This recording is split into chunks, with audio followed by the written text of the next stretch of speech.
Hey everyone, I'm Robert Sislow here, Director of Production for Grant Cardone TV, and this week on Ask the Pro, we have a really interesting guest. His name is Drew Colson. He is the head of physical and digital distribution for the Enthusiast Network, the video syndication manager of all the content for 10 media brands.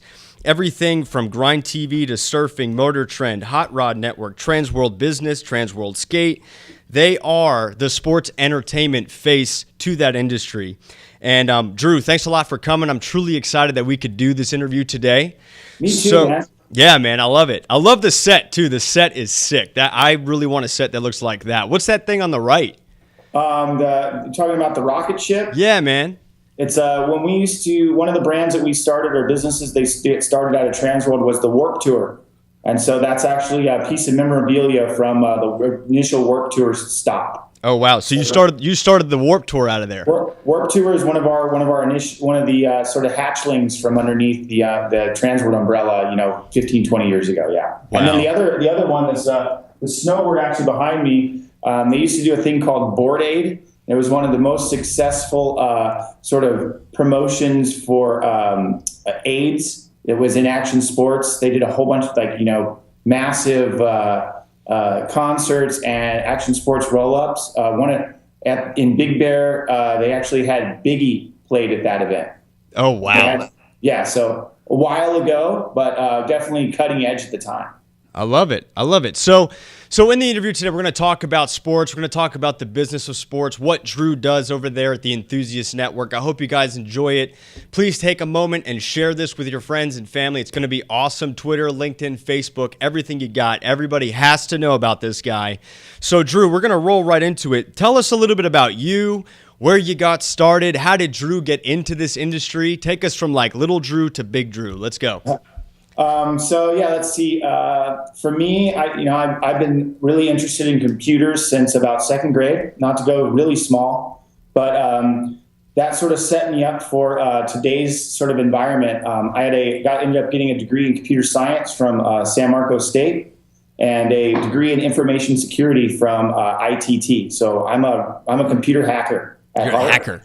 Yep. And then my own personal stuff was always revolved around surfing and trying to be, work in the professional world of surfing. And I realized real early on that I wasn't going to be able to make it as a pro, but to be able to run along with all my friends, I started shooting video. And so, the batteries always die eventually. So I'd get to surf when the waves were good.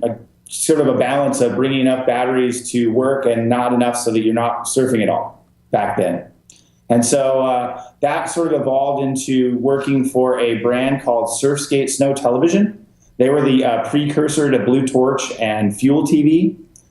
They were owned by the Weatherly's family, Benji and Jason Weatherly's parents. A lot of really famous professional surfers sort of revolved around that group.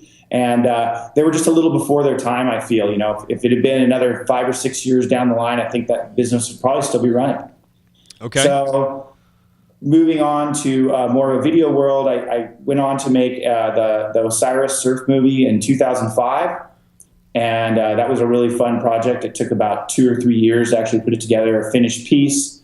Then I went on to do a movie called The Reality of Bob Burnquist, which in 2007, 8, right? And that was, I don't know if you know who Bob Burnquist is. He's, at Tony Hawk caliber of fame. He's from Brazil. He's one of the guys that does the mega ramp. He has a mega ramp in his backyard out here in Vista. And so from there, I kind of was like sort of the height of my video career. And I realized that, that wasn't really going to pay the bills. And so I got an opportunity to come work for Transworld. And that was in 2008. So I started in Transworld in business development. So I helped sort of design a lot of the YouTube stuff in the very beginning, and then also a lot of digital advertising. At that time, digital display advertising was in its infancy in 2008 and was part of business development. We actually, myself and one other girl, used to run all the digital stuff, which is interesting to me now because in our world, there's about 15 people that staff that side of the business now. Wow. So it's amazing. That sort of, correlates with what I would want to talk about in our world is But at any rate, so we go from working in business development to basically managing all the YouTube stuff. And then now that's become important enough that I become the video syndication manager.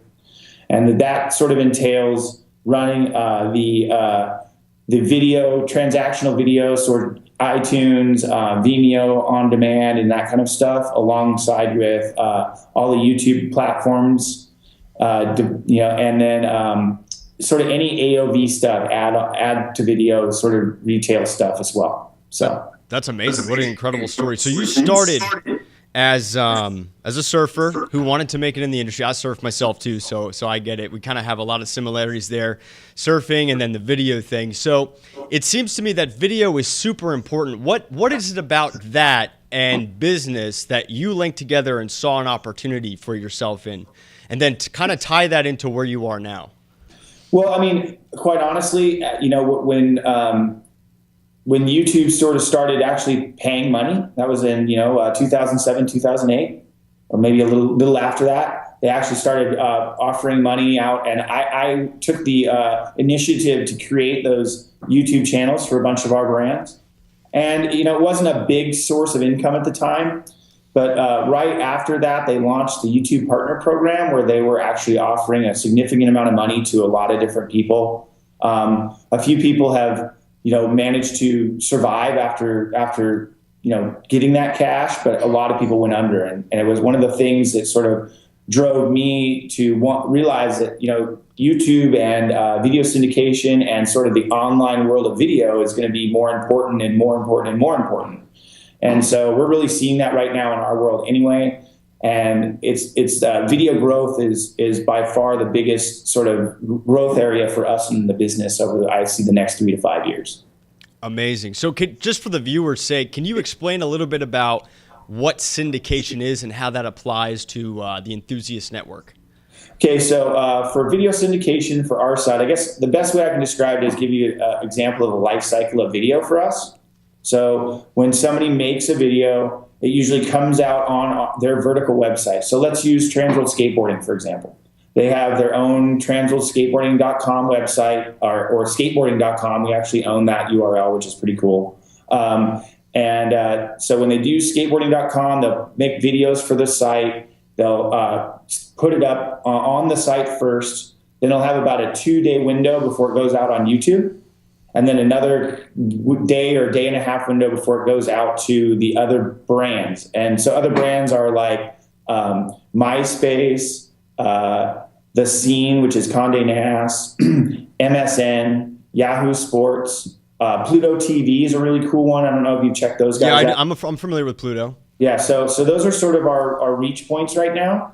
And so that's sort of and then from that point, what I'm working on now is I'm doing international syndication for linear television. So I have distribution in Brazil and Japan that we're working directly with right now. We provide them half-hour content blocks of usually stuff that I'm repurposing off the web. So it'll be just a group of web videos packaged up in a half-hour block, and then they show that on television in their country. So that's sort of like the extended lifespan of a video for our world. Okay. Amazing. Excellent. So go ahead. Let me add just real quick. Sorry. Yeah. I help manage the partnerships on that side, as well as push out the videos to those outlets. Awesome. And that sort of encompasses my job as a video syndication manager. Okay. So on average, how much content are you guys working with every day? I put up anywhere from 3 to 5 videos a week on syndication. On our side, we actually produce anywhere from we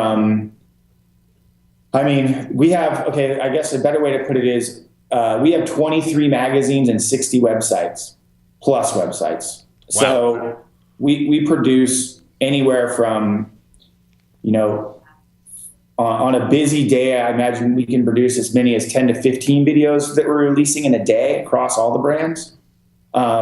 On average, I'd say we probably put out, I want to say 25 to 50 videos a week internally, and not all that stuff obviously gets syndicated.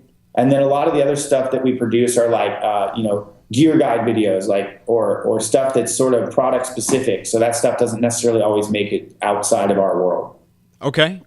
Got it. So for us here, Grant will talk a lot about omnipresence, and in my world and what I do, we blast a lot of content out every single day. So in relation to that amount of content that you're putting out, how integral was that to the growth of the Enthusiast Network? And then we'll segue into how many brands you have and what each of them, we don't have to go through all of them, but what each of them are involved with. But how crucial is that kind of dissemination or content production for a brand or a company to grow?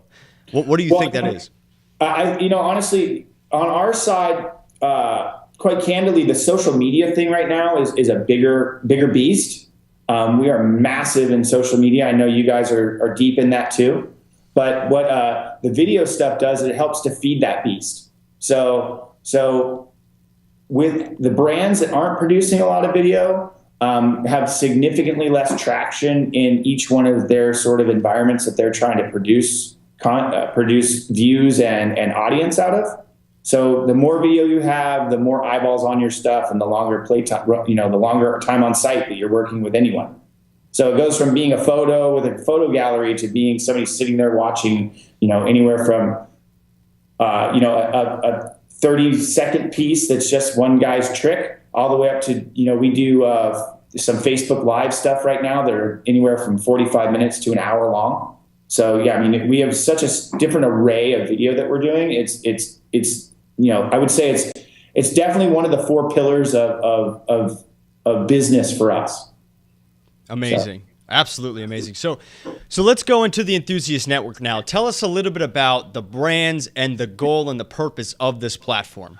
Okay, so let me sort of give you a little background on that. The Enthusiast Network is actually 2 separate groups. There's the car and auto side group and the sports and entertainment group. And so we are all considered 10, and our mantra is we are powered by passions. So with that said, the car group consists of car and driver, hot rod, sort of all the big car magazines that you can think of, we pretty much own.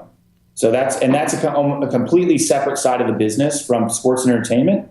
Whereas sports and entertainment at this point is, again, I said I worked for Transworld for quite a while. The Transworld brands got acquired by Grind Media about 3 years ago. So that would be Transworld, Surf, Skate, Snow, Motocross, BMX, and a business magazine. So for people, not to interrupt you, but for people that don't know about Transworld, what was that brand? Well, it's a 30-year-old company that was started out here in California. Louise and Larry Bama and some of their friends started the skateboarding brand first, then grew it into a snowboard magazine, and then I'm trying to think what came after that. Skate, Snow. Then they had the Warp magazine. They had a bunch of different style magazines. Like Transworld was a really big media player in the mid 90s, early 2000s. Okay. And they actually got bought by Time AOL. Okay. So Louise and Larry did really well to, sell the company and grow it up to where it's at. And then, so from that point, it got purchased again by a company called Bonnier, which is the world's largest private publisher. It's in Sweden. And so we were run by Bonnier.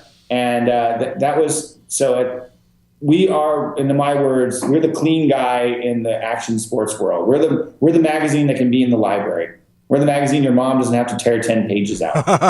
Okay, so that's sort of our approach, and we take that approach against all of our competitors. And Transworld's biggest thing was to be as good as you could be in video, and we always sort of had that approach. And so we were squashing our competitor at that time. And so our competitor made the astute move to buy us. And so we got bought by our biggest competitor, Grind Media, which now that combined all the action sports brands together. So now it's all the Transworld titles, Surfer, Surfing, Canoe and Kayak, SUP, the Bike Magazine, New Schoolers, Powder, There's a few other ones in there that could go on at the list. Essentially, we are the world's largest source of action sports, and bottom line. And now on top of that, we've actually acquired the Do Tour, which is the action sports tour that they did. That was multiple brands. Now we whittled that down to just doing skate and snowboarding. They just had their one up in Long Beach about a month ago. Did really well. So we have another one coming up in snow shortly. That actually positions us as the 5th largest source of action sports on TV on the planet. That's incredible. Yeah. You mentioned something that I thought was really interesting. You said something about a clean approach to media. Can you talk to us a little bit about what you mean by that? Well, what I mean is when you go looking through our magazines, I guess the best way I could do it is you would use a comparison. So Transworld Skateboarding's biggest competitor is Thrasher. I don't know if you know that magazine at all. Their motto is skate and destroy. So it's punk skaters like lighting things on fire and pissing off the neighbors and that kind of stuff. And so Transworld's mantra is skate and create. So the whole idea is to not destroy stuff, to sort of be able to be part of the community and still be a skateboarder. And so what that led to is, when there's ads with stuff that you wouldn't want your mom to see in that ad, we'll censor it, whereas our competitors won't. And so that puts us in as sort of the clean guy, the guy you kind of would make fun of in skateboarding in some ways. I understand. Yeah. How do you think? The other side of that is that's business, right? Who do you want to do business with? You want to do business with the guy that skate and destroy, or do you want to do business with the guy that skate and create? If you're a big brand, you want to create stuff. You're not trying to destroy anything. Absolutely. That was going to be my next question. Like, how do you think any business could take data out of that and look at the clean approach as opposed to like, oh, I'm going to, we're going after them, we're cutthroat. I mean, what kind of success have you seen with your brands and the actual network itself by using this model and all of the content that you're putting out? Well, I mean, it's just hands down. It puts you in a position of integrity, I guess is the best way I can put it. So if somebody's asking you to do something, if it's a huge brand, like one of the big brands Transworld did work with a while back was Ballpark Frank, right? Yeah. I helped manage a lot of that as a business development accountant, and they were really, really critical of anything, like every little thing they wanted to be in control of. There's no way that they could have spent over $1 million in advertising with any of our other competitors just because they would have been too scared to put their brand next to the stuff that they're doing. So when you get to really big brands that are trying to protect their brand and their image, obviously that puts you in play where a lot of other people can't be. Understood. So, people look at extreme sports and they see people doing these amazing things like surfing and skateboarding and snowboarding. But in actuality, there is a business to that. There is something going on behind the scenes there. It's not just these fancy aerial stunts and the dude doing the alley-oop on the surfboard, catching the double overhead wave. Talk to us a little bit about the business side of extreme sports. Okay, well, I guess what I should talk a little bit about, if anything, is how our business has evolved, because it kind of helps to sort of frame where we're at. When I started at Transworld, the print side of our business was more than 90% of the revenue. So print now in our world is, without getting too detailed, is around 50% of our revenue. And so what that equates to is, before we just made pretty magazines and whatever we did, on digital side was sort of just the fluff. Now it's print, digital, online, and display advertising and video advertising, right? That's all considered digital. Yeah. Events. So we do a ton of different on-site event stuff. Like we do the Do Tour, we do award shows. I'm actually going out to run an award show in Vegas in September on the 24th, so you should come out and visit. Yes, I'll be there. Good one to come check out. Yeah.